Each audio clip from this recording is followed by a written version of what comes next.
This episode is proudly brought to you by Mapper Forward's workshop, It's Time to Become a Coffee Consultant.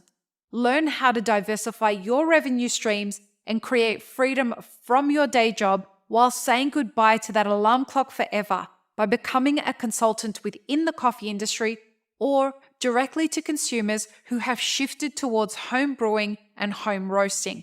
Protect your income from challenging times in the coffee value chain by taking this course today. Go to mapperforward.coffee/workshops or click the link in the show notes for details. Powered by DXB Live and World of Coffee Dubai, Mapper Forward is proud to be the official podcast partner of World of Coffee Dubai in 2024 for a second year in a row.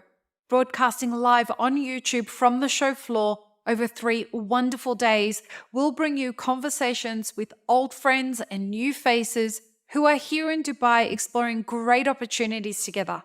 Join the conversations live on YouTube or listen via our regular programming on podcast apps as we explore the theme, Empowering the Coffee Industry in 2024, as our series theme here at World of Coffee. Pro tip, follow us on Instagram at mapperforward.coffee to watch folks from around the world do Tim Tam Slams. If you know, you know.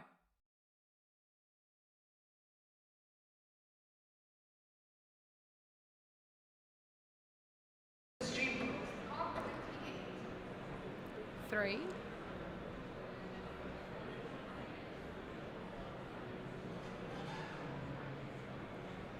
Welcome to the Daily Coffee Pro by Mapper Forward, friends. I'm your host, Lee Safar, and this is episode 4 of a 15-part series.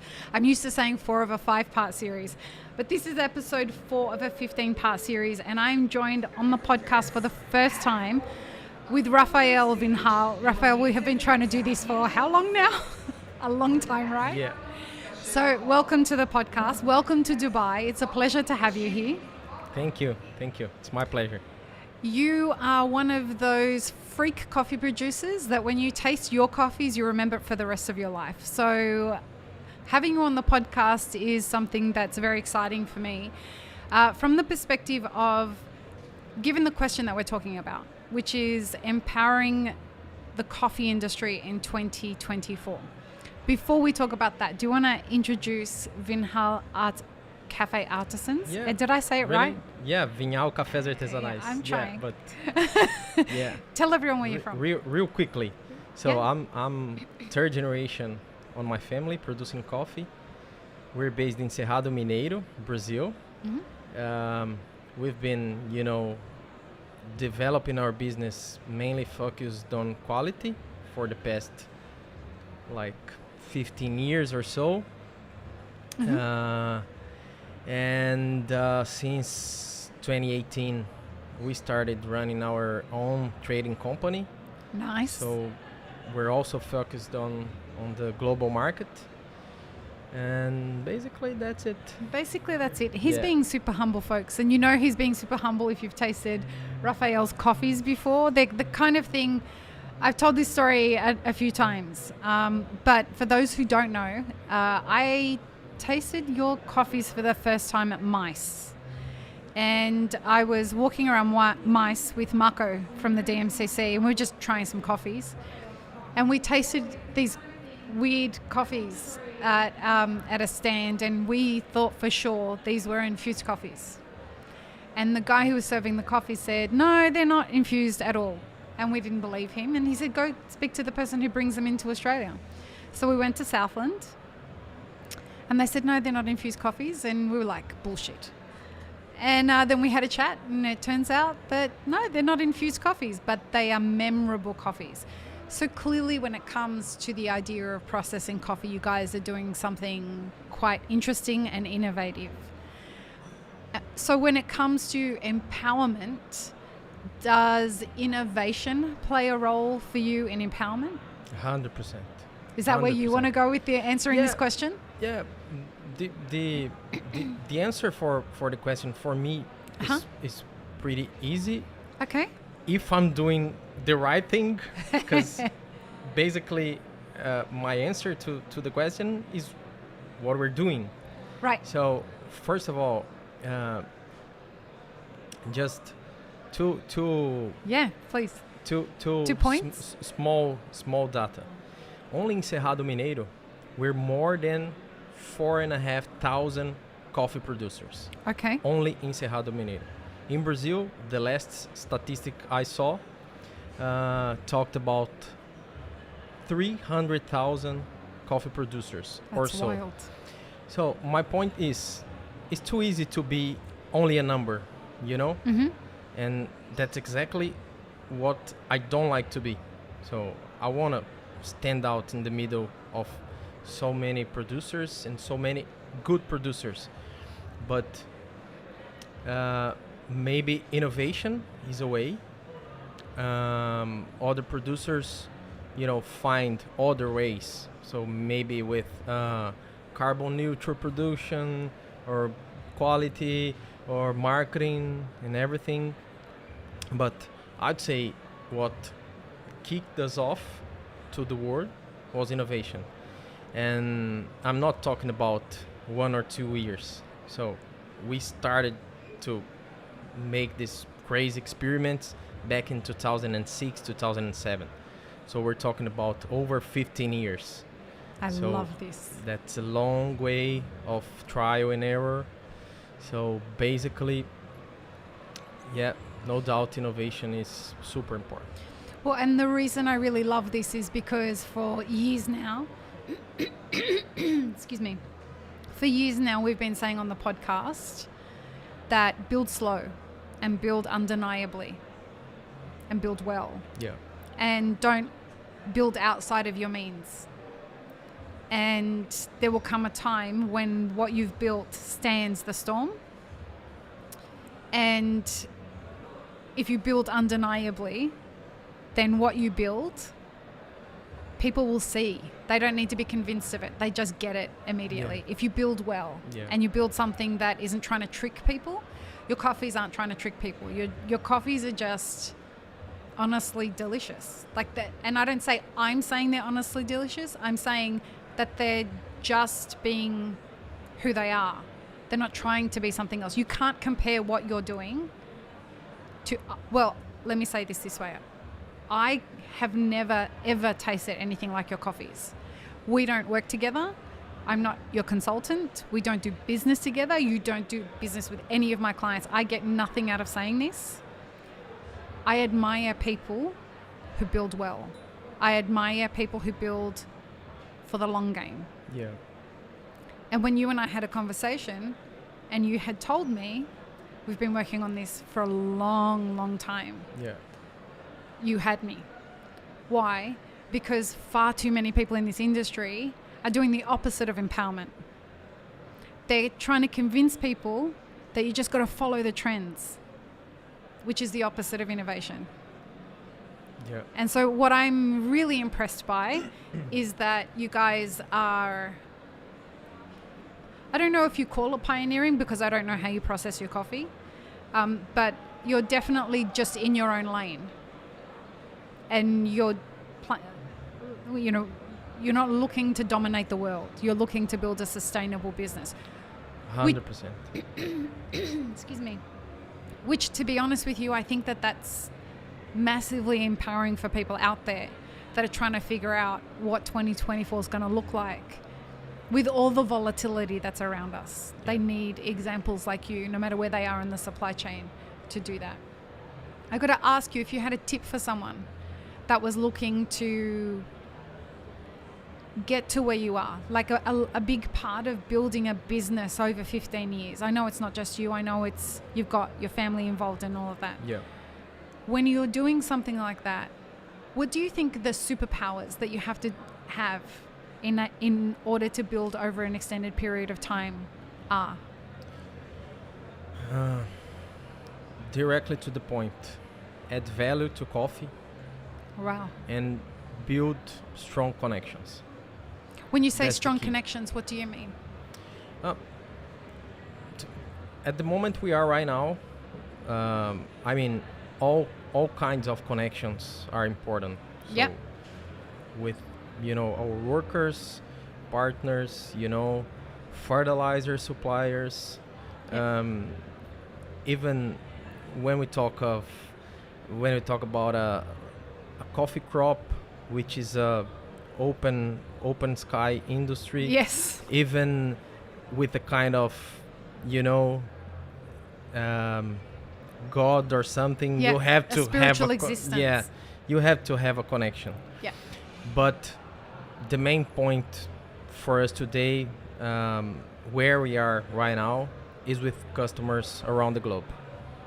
It's funny you say that, because Noah was saying on the podcast, the first podcast of this series, he said that the relationships that you have in your supply chain and the relationships you have with your suppliers is going to be a really important part of being empowered and empowering the coffee supply chain. So it seems to be a theme that's emerging in some of the conversations that we've been having, that the strength of the relationships that you have with your supply chain is really important. Yeah. The connection I had with you at MICE, and the coincidence of it was beautiful. Mohammed Marhum just sending you a picture of the samples I sent him, and we were just side by side. So these are all connections. Yeah. You know, the fact that I'm here, connection. Totally. And you know, the thing that I don't think enough people pay attention to is that business is not just about numbers. Business is not just about coffee. Business is about, like you were saying, like a deeper relationship. And, you know, I have no problem talking about the fact that we all have an intuition about life and whatever other language it is that exists in the universe, whether people call it signs or whether they call it praying or whether they call it whatever. I'm not a religious person at all. I'm a scientist. And I know for a fact that there is this thing that happens with serendipity and with coincidences that aren't coincidences, and people that are meant to meet each other and do business together. And that gut feel that you get about somebody, right? Yeah. It's a part of knowing how to do good business. And yeah, I totally agree with you. I never look to a potential business, you know, as a number, right, or as money coming in. But I feel that's you know, the natural consequence of doing the right things with the right people. So you never see me, you know, bargain for money instead of adding value, making a friendship out of business, you know. And it happens all the time. Yeah. You know, just quick story. Please. I sent the very same coffee lot to like 12 different roasters in Europe. Yeah. And one of them just denied the coffee. Okay. Saying it was not the coffee I offered him. And it was the very same batch I sent to, you know, over 10 other roasters. He asked for a 50% discount to keep the coffee. And I said no, not because of the discount. No. Because I sampled the coffee. I shipped you the sample. I packed the coffee. I know where it came from. Yep. I personally checked it. Yep. And I know I shipped you the right coffee. So you can't have the coffee now. No. And then I called this other roaster, a friend of mine, Daniel Horvat from Ireland, and told him the story. Just looking forward to, you know, maybe because the coffee was already in Europe. So maybe asking him if he knows another roaster who could, you know, take those bags and everything. He promptly... He put his hand up promptly? He promptly said, no, I'm taking the coffee. He had previously bought 10 bags, and then this other lot was 13 bags. So he more than double. And you know what? I gave him the 50%. So it's not about the money. That's the kind of business that I like to see people doing. You know? Yeah. There's this weird race to the bottom in this industry And I would like to encourage so many more people to have this idea of doing good business. And I promise you, for anyone who's listening who is unsure of how to do business, we're both examples of people who only do good business. We are not interested, and I would rather go hungry than do a bad business. It's not worth it. And I promise you, no matter how much you think that it's not worth it, don't be a part of the big crowd of people that are doing terrible business. It's not going to work. And in the long run, in the challenging times that we're facing now, this is when it pays off. Yeah. This is when people want to do business with people who know how to build for the long term. Do you find that the relationships that you have with people and that you've cultivated over a long period of time, does that give you a confidence? Does that empower you as you move into 2024 and 2025 are going to be very interesting and volatile years for the coffee industry? Do you feel empowered by the work that you've put in over the years to be in the position that you're in now? 100%. Why? Because we build relationships based on value. You know, Word. I see too many people, not only in coffee, but everywhere, talking about price. I don't talk about price. I talk about value. You know, yesterday I was talking to a new importer we're working with here in Dubai, and he was telling me sometimes he makes blind cupping sessions, and people get amazed with our coffees. Right. Oh my God, this coffee, this and that, I want to buy and everything.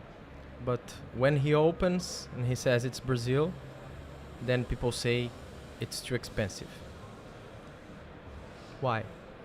It's price. Yeah. I'm not talking about price. I'm talking about value. Yeah. So 100% sure, this guy doesn't know me. He doesn't know my history. He doesn't know about this 15 years. Yep. We're working pretty hard to reach the results we're reaching right now. So. And this is a person who's just interested in price rather than value. He's not your customer. Yeah, not at all. He's not your customer. Not at all. And we teach a lot of that in our consulting. Like, if somebody is going to not recognize the value of what you're doing, they're not your customer. Go and find your customer. You're looking in the wrong room for who your customer is. And that's a perfect example of that. Like, just because someone doesn't want to buy your product, it doesn't mean that you have to try and sell it to them hard. They're just not your customer. I think the thing is exactly the opposite. Tell me. Maybe sometimes I at this point we are right now. Yeah. Sometimes I need to choose who I'm selling my coffee to. Right. Because I don't want my coffee to be in every corner, you know, for two reasons. Yeah. First, I'm talking about outstanding coffees. So they really are. It reminds, it's, you know, 100% linked to exclusivity. I call your coffees, they go in the category for me, we call them experience coffees. This is not everyday drinking coffee. It's an experience coffee. And you can't find it in every corner. No. You know? It loses that exclusive thing. Yeah. And the other point is talking about good and long-term relations. I need to choose my partners. Yeah, you do. And I can't, you know, put 10 companies importing my coffee here in Dubai. No. It doesn't make sense. You have one partner here, right? Yes. You're more than welcome to mention who it is. And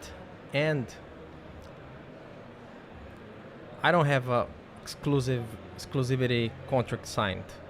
Yeah, folks, can I say something on that?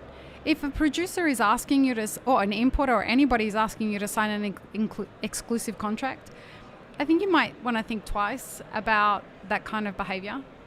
You know, it's not good business to to trap someone in anything. But you know what my point is? Tell me. I don't need to sign a contract because I want to build this relation. So I work like this in Australia, in Korea, in Europe, and I'm going to work like this here too. Because that's a way to show value to the partners. Yeah, and so we need to be coherent, you know. So what does it mean if I come here to the podcast and say, oh, we need to build great and strong relations, and then I don't, you know. Yeah, and the product is more than just the coffee. It's the relationships. It's the way that you do business. It's the way that you show up when things get hard. Like that's a part of the product as well, right? I always say, I don't sell coffee. I don't sell coffee. What do you do then? I sell history, excellence, you know, from management till cup profile and long-term relationships. That's it. What do you, when it comes to, you're coming into a new market, right? This is a new market for you guys.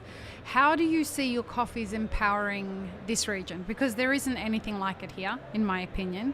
So how do you see that? It's not that there's nothing as good as it. You're just in a different lane. It's a very different category of coffees. So what do you see the role that your coffee is going to play in this region? You know, I just want to see how it goes. Okay. And I'm pretty sure the market is huge and we have space for our coffees. I'm pretty confident we'll make it. Okay. I'm not, you know, desperate to make it fast and exponential. No. But I know at the right time things will happen and we'll, you know, just like we did in Australia and Korea and Europe, it's gonna happen here too. Yeah. You know the story of the tortoise and the hare? Have you heard this story before? No. There's a kid's story that they tell little kids, obviously. It's a children's story about the race between a hare, a rabbit, and a turtle. Oh, yeah. You have this story in Brazil? Yeah. Yeah. You remind me of the turtle. It's the game that you're playing. You've definitely very clearly said, I'm the turtle, and I know the game that I'm playing, and I know the way that my race is going, and I'm good with that. And there's a peace that comes with doing business that way. Doesn't mean you don't have hard times, but there's a real peace about the way that you do business. It's really refreshing. Yeah. So, welcome to Dubai. Thank you. It's a pleasure to have you here. I hope that you'll come more often. And folks, we have links in the show notes to where you can check out these coffees. Look for them in the city wherever you are, and inshallah you will come to Dubai and you'll be able to taste these coffees here soon. Hopefully. Do you want to sign us off? Peace, love and peanut butter. Peace, love and peanut butter. Peace. And special thanks to you.